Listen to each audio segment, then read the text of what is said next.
नमस्कार, एवन उत्तराखंड देख रहे हैं आप सभी और आपके साथ हूं मैं जयती मिश्रा। बुलेटिन की शुरुआत करेंगे इस वक्त के हेडलाइंस के साथ। मुख्यमंत्री पुष्कर सिंह धामी का बागेश्वर दौरा, कांडा महोत्सव का किया शुभारंभ तो कपकोट में करोड़ों रुपए के विकास योजनाओं का किया लोकार्पण और शिलान्यास।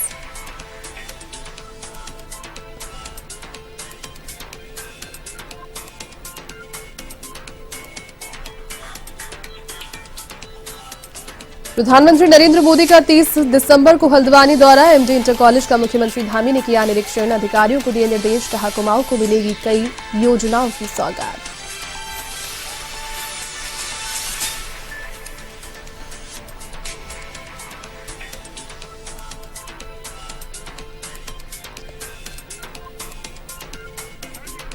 उत्तराखंड में सियासी हलचल तेज, ट्वीट मामले में हरीश रावत सिंह, प्रीतम सिंह और गणेश गोदियाल तीनों दिल्ली तलब, ट्वीट कर जताई थी पूर्व मुख्यमंत्री रावत ने सोशल मीडिया पर नाराजगी।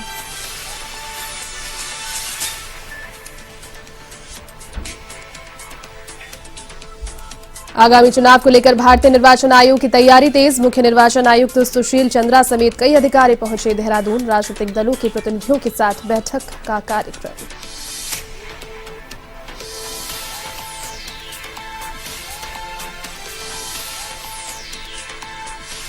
उत्तराखंड में ओमिक्रॉन का बढ़ा खतरा, देहरादून में पहला मामला आया सामने, 8 तारीख को स्कॉटलैंड से लौटी थी युवती, माता पिता के सैंपल भी भेजे जांच के लिए।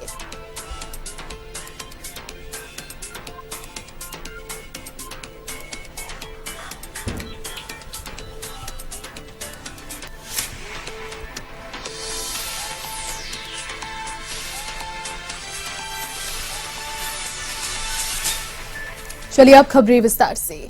मुख्यमंत्री पुष्कर सिंह धामी बागेश्वर जिले के दौरे पर रहे, जहां उन्होंने कांडा महोत्सव का शुभारंभ किया। उसके बाद मुख्यमंत्री धामी ने कपकोट के केदारेश्वर बगड़ में पहुंचकर 273 करोड़ की योजनाओं का लोकार्पण और शिलान्यास किया। इस दौरान उन्होंने कहा कि महोत्सव एकजुटता का प्रतीक है। इस मौके पर मुख्यमंत्री ने कांडा महोत्सव को 2 लाख रुपए देने की घोषणा करने के साथ ही सामुदायिक स्वास्थ्य केंद्र में बेहतर सेवाएं देने का वादा भी किया। मुख्यमंत्री ने कहा कि डबल इंजन की सरकार बेहतर काम कर रही है, कोरोना काल में सबसे अच्छा काम किया है और उत्तराखंड में पहली डोज लगा दी है, जिससे लोगों को बड़ी आपदा से निजात भी दिलाई गई। उन्होंने कहा कि प्रधानमंत्री नरेंद्र मोदी देश में सबसे अधिक लोकप्रिय प्रधानमंत्री है। उन्होंने राम मंदिर बनवाने का काम किया और सेना के जवानों को उनके हक दिलाने का काम किया। साथ ही उन्होंने कहा कि लोगों को 5 लाख रुपए तक का मुफ्त उपचार मिल रहा है। महिलाओं, किसानों, व्यापारियों और युवाओं के लिए तमाम योजनाएं बनाई गई हैं।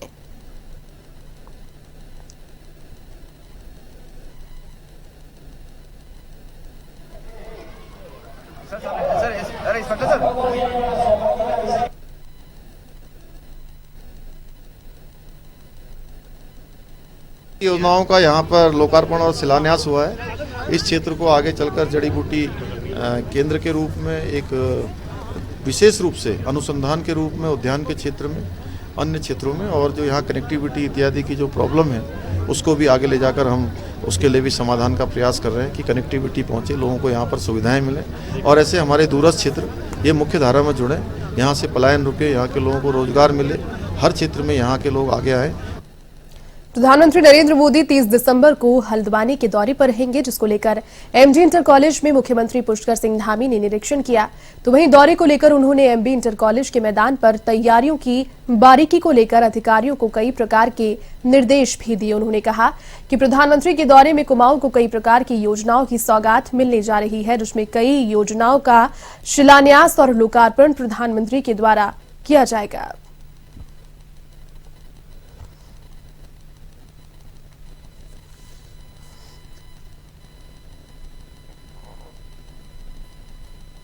की योजनाओं का शिलान्यास और लोकार्पण हुआ था।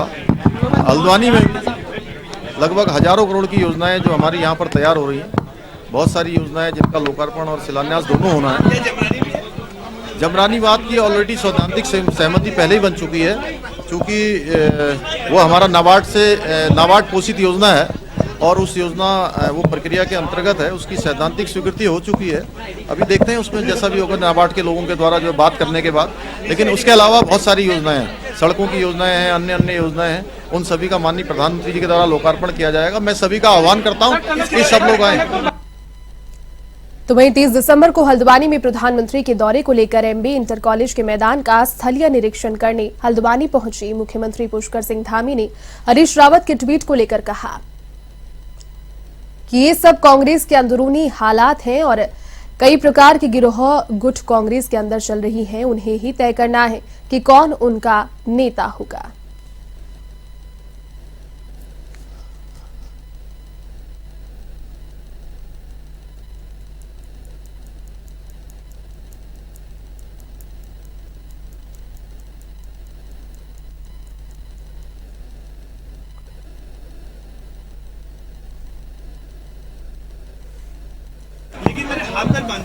अब वो कांग्रेस का अंदरूनी मामला, वहाँ कई गिरोह चल रहे हैं, कई प्रकार के गुट चल रहे हैं। कोई हरीश रावत जी का गुट है, कोई प्रीतम सिंह जी का है, कोई देवेंद्र यादव जी का है और कई अन्य गिरोह चल रहे हैं। तो उनकी अपनी अंदरूनी लड़ाई है और जब वो खुद ही तय नहीं कर पा रहे हैं कि भाई कौन उनके नेता होंगे। उत्तराखंड कैबिनेट मंत्री हरक सिंह रावत जॉलीग्रांट एयरपोर्ट से दिल्ली के लिए रवाना हुए। आपको बता दें कि वे दिल्ली में केंद्रीय नेताओं से मुलाकात कर अपनी विधानसभा क्षेत्र कोटद्वार में प्रस्तावित मेडिकल कॉलेज व लंबे समय से लंबित कोटद्वार में सेंट्रल विद्यालय को लेकर केंद्रीय मंत्री धर्मेंद्र प्रधान से मुलाकात का कार्यक्रम रखेंगे। साथ ही अन्य केंद्रीय नेताओं से मिलेंगे। इस दौरान कांग्रेस में मची खलबली को लेकर उन्होंने कहा कि कांग्रेस का अंदरूनी मामला है।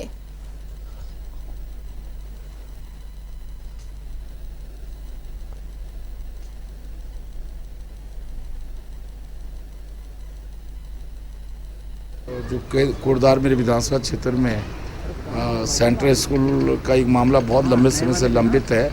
तो मैंने माननीय धर्मेंद्र प्रधान से निवेदन किया है कि उसके लिए मैंने धर्मेंद्र प्रधान से समय लिया है और कोटद्वार में मेडिकल कॉलेज के लिए भी मैंने प्रधानमंत्री से निवेदन किया है। तो मैं उसके लिए भी कोशिश कर रहा हूँ कि प्रधानमंत्री से उस कोटद्वार मेडिकल कॉलेज में स्वीकृत हो जाए, जिससे चुनाव आचार संहिता लगने से पहले। सोमेश्वर के अतिरिक्त प्राथमिक स्वास्थ्य केंद्र को उपजिला चिकित्सालय बनने के आदेश को पारित होने पर खुशी जाहिर की गई है। मंत्री रेखा आर्य के आवास से जुलूस निकालते हुए कार्यकर्ताओं ने आतिशबाजी की और मिठाइयां वितरित की। इसी के साथ मंत्री रेखा आर्य ने मुख्यमंत्री पुष्कर सिंह धामी का आभार भी जाहिर किया।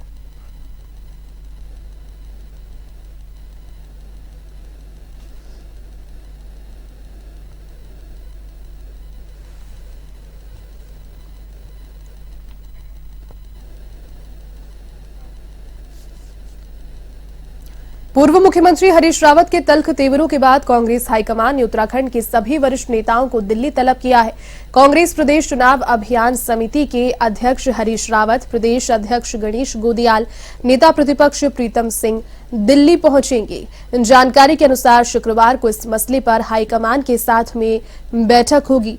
गौरतलब है कि पूर्व मुख्यमंत्री और प्रदेश कांग्रेस चुनाव अभियान समिति के अध्यक्ष हरीश रावत ने बुधवार को सोशल मीडिया पर पोस्ट कर अपनी ही पार्टी को निशाने पर लेते हुए धमकी दे डाली थी कि इसी तरह का रुख रहा तो राजनीति से संन्यास भी ले सकते हैं। तो वहीं इसके बाद से ही कांग्रेस में हलचल मच गई।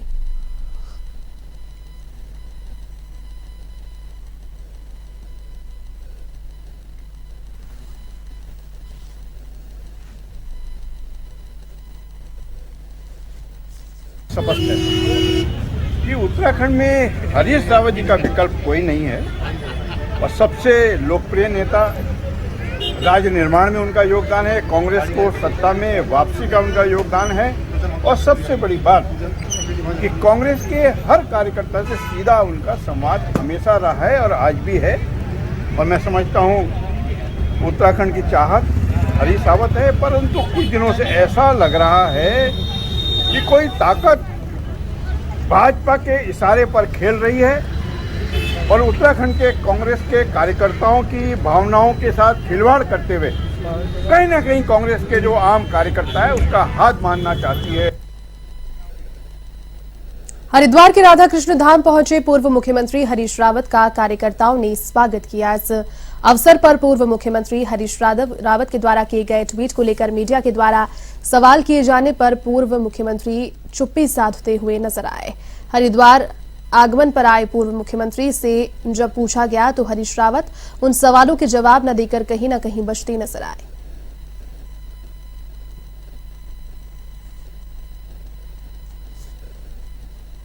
आप मीडिया के दोस्तों के सबके लिए बहुत बहुत धन्यवाद। और मुझे केवल एक थोड़े से संशोधन के साथ गानी है, कदम कदम बढ़ाए जा, कांग्रेस के गीत गाए जा, ये जिंदगी है उत्तराखंड के वास्ते, उत्तराखंड पर लुटाए। पूर्व मुख्यमंत्री हरीश रावत के ट्वीट के बाद अब राजनीतिक हलचल तेज हो गई है। हरीश रावत को लेकर पूर्व मुख्यमंत्री त्रिवेंद्र सिंह रावत ने कहा कि कांग्रेस के अंतर्कलह सामने आ गई है। कांग्रेस अपने सीनियर नेताओं से किस तरह से व्यवहार रखती है वो अब प्रदेश की जनता के सामने साफ तौर पर नजर आ रहा है।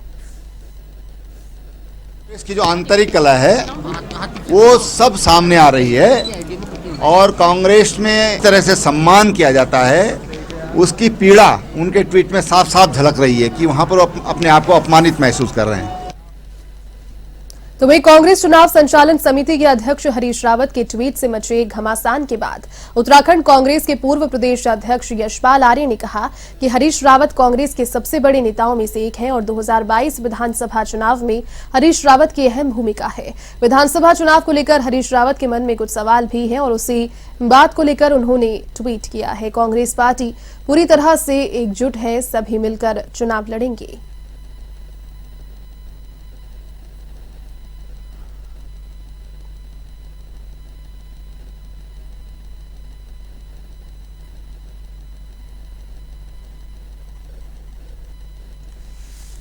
देखिए, हरीश रावत जी एक बहुत ही वरिष्ठ नेता हैं, सीनियर लीडर हैं और मजहबी नेता हैं और उनका योगदान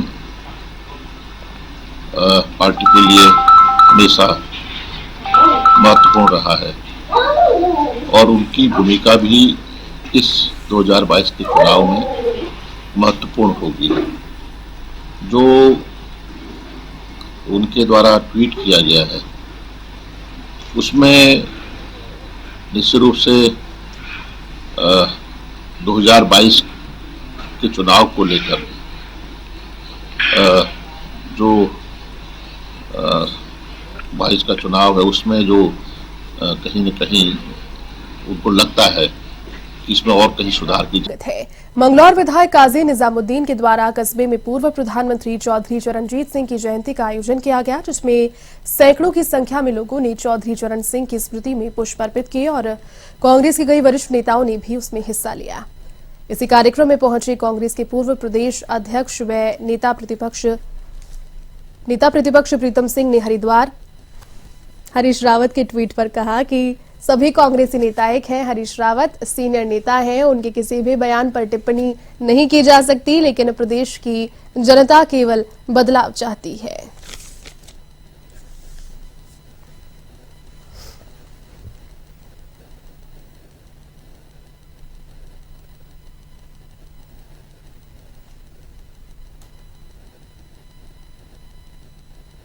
बाईस में उत्तराखंड राज्य के अंदर कांग्रेस सरकार बनाने जा रही है।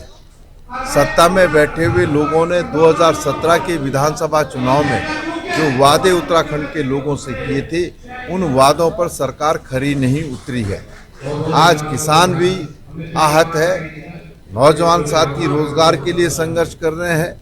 बढ़ती हुई महंगाई ने सबका जीना दुर्लभ कर दिया है। कोरोना की महामारी से लड़ने में सरकार पूरी तरीके से अक्षम साबित हुई थी। गया है, उनके विचार पार्टी के आला कमान सुनेंगे। कल उनका एक दिन पहले ट्वीट आया है और बुलाकर उनसे पार्टी हाईकमान उनसे बात करेगी।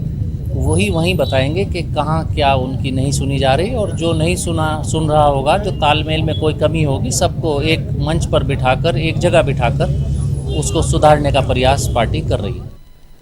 उत्तर प्रदेश सरकार में मंत्री रहे साहिब सिंह सैनी हरिद्वार में चुनावी जमीन तलाश रहे हैं। कांग्रेस ज्वाइन करने के बाद साहिब सिंह सैनी ने सैनी समाज को एकजुट करने का आह्वान किया है। इसके लिए वे 26 दिसंबर को रुड़की में सैनी सम्मेलन का आयोजन करेंगे, जिसमें बड़ी संख्या में सैनी समाज के लोग भी शामिल होंगे। हरिद्वार में प्रेस वार्ता कर साहिब सिंह सैनी ने बताया कि सम्मेलन में पूर्व मुख्यमंत्री हरीश रावत और कांग्रेस के प्रदेश अध्यक्ष गणेश गोदियाल भी मौजूद रहेंगे।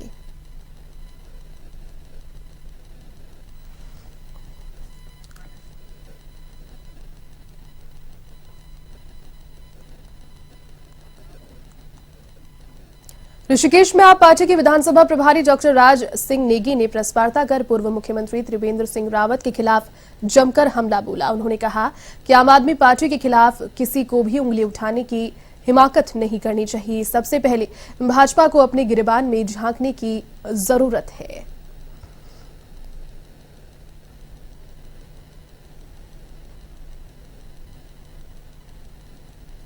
उत्तराखंड के जो पूर्व मुख्यमंत्री हैं श्री त्रिवेंद्र सिंह रावत जी, उनके द्वारा रुड़की में एक कार्यक्रम के दौरान आम आदमी पार्टी के प्रति एक बयान जारी किया गया, जिसमें उन्होंने कहा कि आम आदमी पार्टी जो है खाली घोषणाएं कर रही है उत्तराखंड के अंदर कि सरकार में आएंगे तो ये करेंगे वो करेंगे, ऐसा ये कुछ नहीं करने वाले हैं, जनता को बेवकूफ़ बना रहे हैं, ऐसा कि उन्होंने कल बयान दिया था। तो मैं माननीय जो हमारे पूर्व मुख्यमंत्री हैं रावत जी, उनसे पूछना चाहता हूँ कि आप खुद पिछले 4 साल उत्तराखंड के मुख्यमंत्री रहे और आप इतने ही अच्छे मुख्यमंत्री थे, तो आपको हटाया क्यों किया? और आपके कार्यकाल के दौरान जो उत्तराखंड के अंदर चाहे खनन की बात करें, शराब की बात करें या फिर राजस्व घाटे की बात करें, ये सारी दिक्कतें क्यों आई? अंतर्राष्ट्रीय हिंदू परिषद के संस्थापक डॉक्टर प्रवीण तोगड़िया बासपुर के दौरे पर रहे, जहां उनका कार्यकर्ताओं ने फरसा और फूलमालाओं से स्वागत किया। तो वहीं तोगड़िया ने सरकार पर निशाना साधते हुए कहा कि सरकार जिहादियों को नौकरियां और योजनाओं का लाभ देकर संरक्षण करने का काम कर रही है। इस दौरान तोगड़िया ने कहा कि हिंदुओं को एकजुट करने के लिए कार्य किया जा रहा है, जिससे हिंदू समाज के लोग एकजुट और सुरक्षित रह सकें।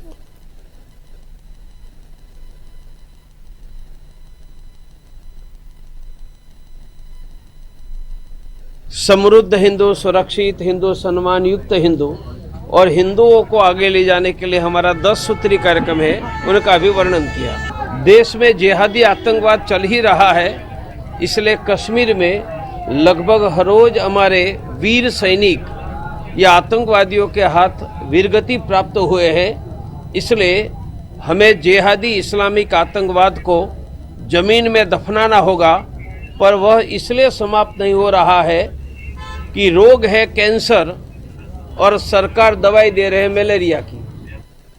आगामी उत्तराखंड चुनाव को लेकर भारतीय निर्वाचन आयोग ने तैयारियां तेज कर दी है। भारतीय निर्वाचन आयोग के मुख्य निर्वाचन आयुक्त सुशील चंद्रा और उनकी टीम जॉलीग्रांट एयरपोर्ट पर पहुंची। आपको बता दें कि उत्तराखंड में होने वाले आगामी विधानसभा चुनाव की तैयारियों का जायजा लेने के लिए ये टीम देहरादून पहुंची, जिसकी 2 दिन तक समीक्षा बैठक की जाएगी। साथ ही राजनीतिक दलों के प्रतिनिधियों के साथ भी बैठक की जाएगी।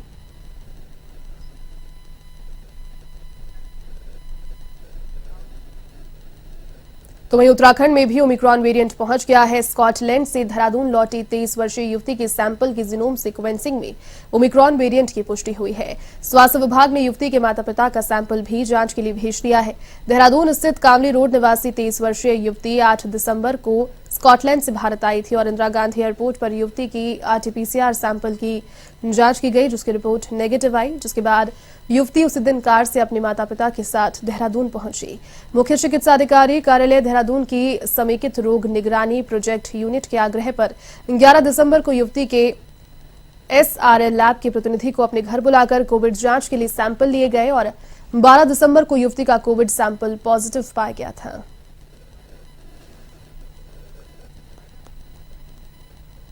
चलिए, इस बुलेटिन में फिलहाल के लिए बस इतना ही। देश और दुनिया की तमाम बड़ी खबरों को देखने के लिए आप देखते रहिए A1 TV। नमस्कार।